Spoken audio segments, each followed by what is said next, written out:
2078 साल फागुन 26 गते बिहिबार बसेको मन्त्री परिषदका बैठकका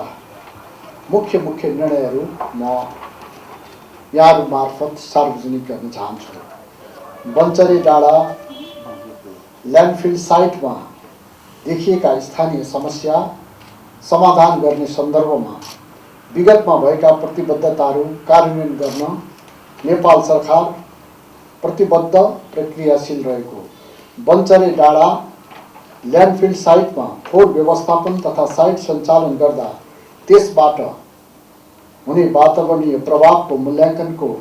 आधारमा मानव जीवन, पशु पक्षी, जीव जन्तु, वनस्पतिमा पर्ने प्रभाव न्यूनीकरण गर्न आवश्यक सबै उपाय अवलम्बन गर्दै फोहोरको वैज्ञानिक व्यवस्थापनका लागि सम्बन्धित निकायबाट अविलम्ब आवश्यक कार्य प्रारम्भ गर्न र पहुँच सडकको निर्माण तथा स्तर उन्नति गर्न सम्बद्ध निकायलाई निर्देशन गरिएको। यस सम्बन्धी कार्यमा आवश्यक सहजीकरण र समन्वय गर्न स्थानीय जनप्रतिनिधिहरू समेत रहेको एक उच्च स्तरीय समिति र तत्काल आइपर्ने समस्या समाधानका लागि सरकारवालाहरू समेत सहभागी एउटा ऱ्यापिड एक्सन टास्क फोर्स गठन गर्ने निर्णय समेत भएको। राष्ट्रिय वाणिज्य बैंक लिमिटेडको स्वामित्वमा रहेको सुर्खेत जिल्लामा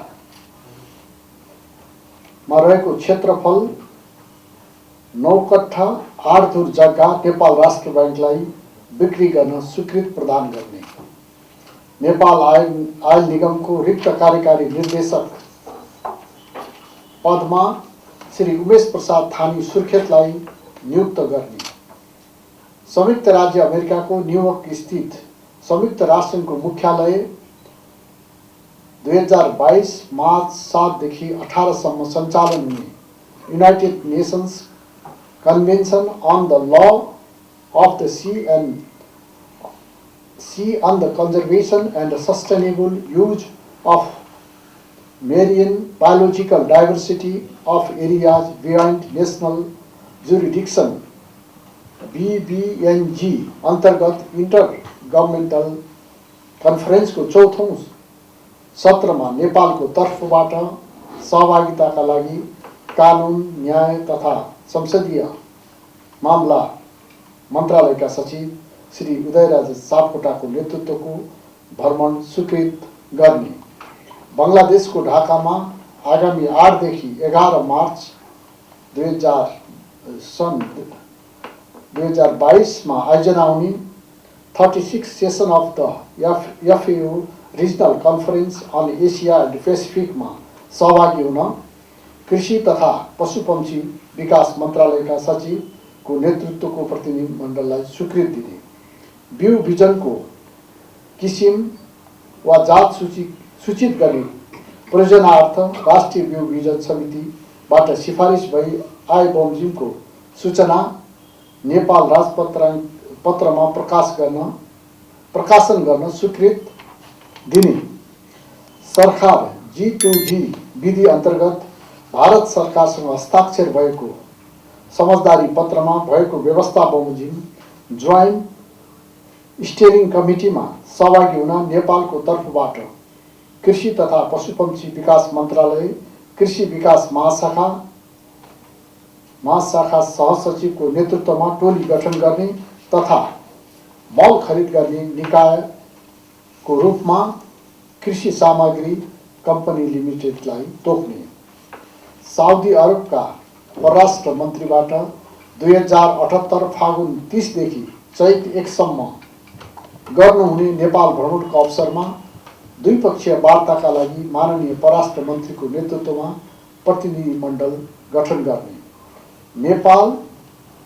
र साउदी अरब सरकारको बीच हुने general cooperation agreement between the government of Nepal and the government of the kingdom of Saudi Arabia को मस्यौदा स्वीकृत गरी नेपालको तर्फबाट हस्ताक्षर गर्न परराष्ट्र मन्त्रालयलाई अख्तियारी दिने,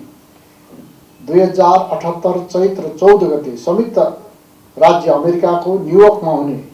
government consultation on the Stockholm +50 LDC engagement strategy preparatory meeting सम्बन्धी कार्यमा सहभागी हुन सचिव डाक्टर प्रेम नारायण कणेललाई स्वीकृति दिने, श्रम रोजगार तथा सामाजिक सुरक्षा मन्त्री माननीय कृष्ण कुमार श्रेष्ठको नेतृत्वको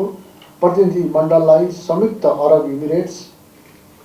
सेसेल्स र कतार भ्रमण गर्न स्वीकृति दिने, तुलसीपुर उपमहानगरपालिका र स्पेनको बिलओ नगर परिषद बीच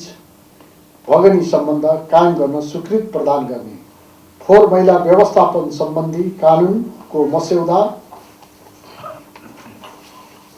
तयार गर्न सहमति प्रदान गर्ने, राष्ट्रिय भवन प्रविधि अनुसन्धान केन्द्र र सङ्घीय सचिवालय निर्माण तथा व्यवस्थापन कार्यालयको सङ्गठन संरचना र दरबन्दी तेरिज स्वीकृत गर्ने,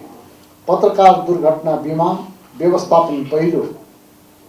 संशोधन निर्देशिका 2078 स्वीकृत गर्ने, वन्यजन्तु मैत्री पूर्वाधार निर्माण निर्देशिका 2078 स्वीकृत गर्ने, निजामती कर्मचारीका सन्तानलाई शैक्षिक प्रोत्साहन वृत्ति उपलब्ध गराउन निर्देशिका 2078 गर्ने, औद्योगिक व्यवसाय नियमावली 2078 स्वीकृत गर्ने, सार्वजनिक खरिद 11औं संशोधन नियमावली 2078 स्वीकृत गर्ने। धन्यवाद। पेट्रोलियम पदार्थको मूल्य वृद्धिबाट मार पर्ने कुराको बारेमा पनि सबै हामी जानकार छौँ, तर यसको जसरी मूल्य निर्धारण अन्तर्राष्ट्रिय स्तरबाट हुन्छ त्यही अनुरूप हामीले पनि अगाडि बढ्नुपर्दछ र अहिले आयल निगममा नयाँ कार्यकारी निर्देशक आउनुभएको छ। सरकारले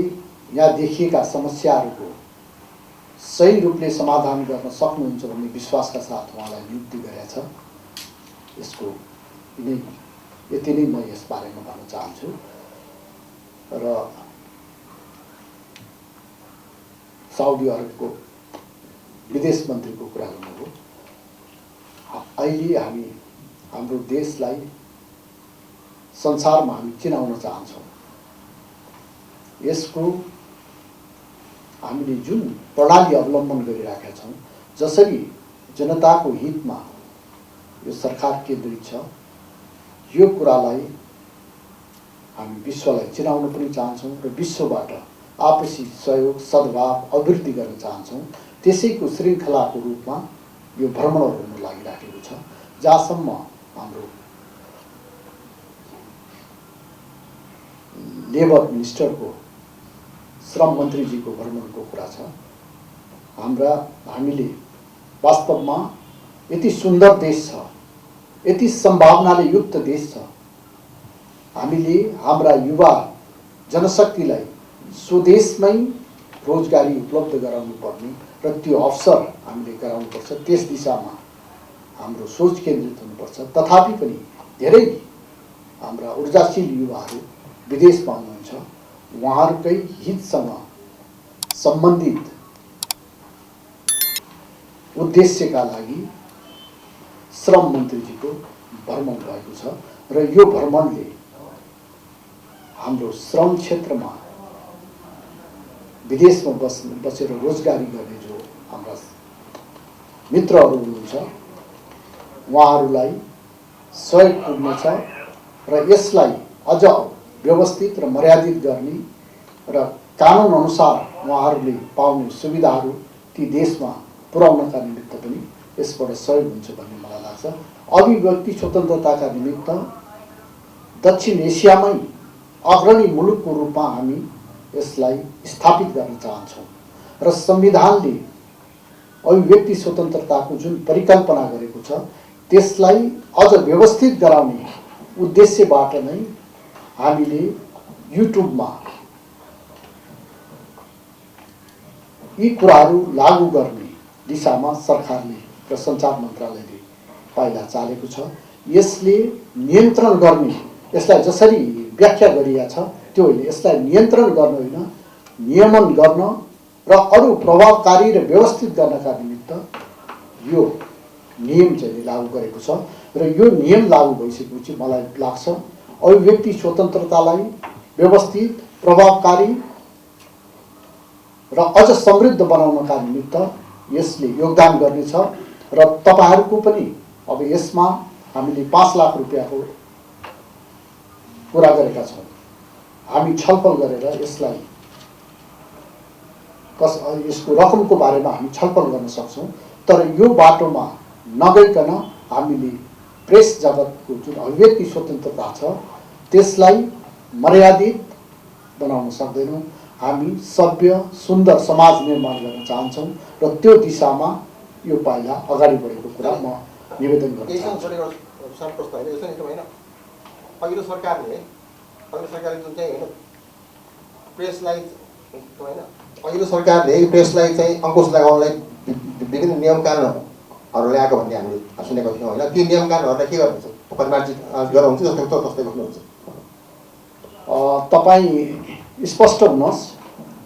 अभिव्यक्ति स्वतन्त्रता यो सरकारको प्रथम प्राथमिकतामा पर्दछ र अभिव्यक्ति स्वतन्त्रतालाई सङ्कुचन गर्ने कुनै पनि नियम कानुन हामीले ल्याउँदैनौँ र त्यस किसिमका नियम कानुन छन् भने त्यसलाई हामी परिवर्तन गर्छौँ।